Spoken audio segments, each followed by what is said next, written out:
Istiklal Street in central Istanbul should be overflowing with shoppers, tourists and street vendors this time of year. But it's not. Just a few meters away from Taksim Square, business is suffering because of the continued unrest in and around the area. It's led to many shopkeepers and workers here to start feeling nervous about their livelihood and angry about the continued protests. Of course the protests have had an effect on us, because our clients are mainly tourists. Sales are down by 80%. Hikmet Yenigül sells marash, traditional Turkish ice cream.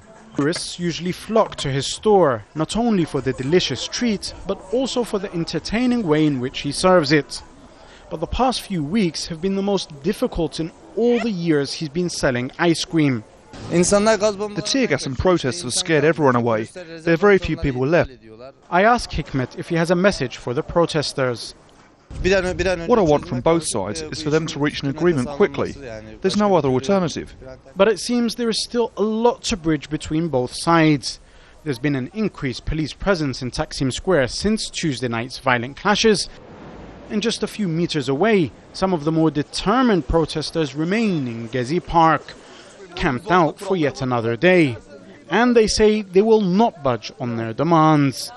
Our government thinks it knows everything, and we have a prime minister who thinks he's a caliph. Secondly, all those detained must be released, and the governor of Istanbul must resign from his post immediately.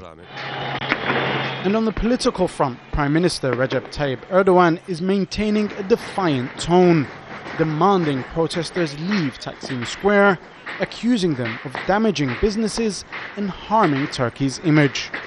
And it is images like this one behind me that Erdogan and his supporters point to. The burnt-out cars and the piles of trash, they say, demonstrates the hypocritical nature of the protesters gathered behind it in Gezi Park, who had at the beginning claimed that theirs was an environmental movement. Everywhere you look here, there is graffiti, and much of what is sprayed on the walls is profanity, symbolic perhaps of the ugly nature of this political crisis. Jamal Elshayyal, Al Jazeera, Istanbul.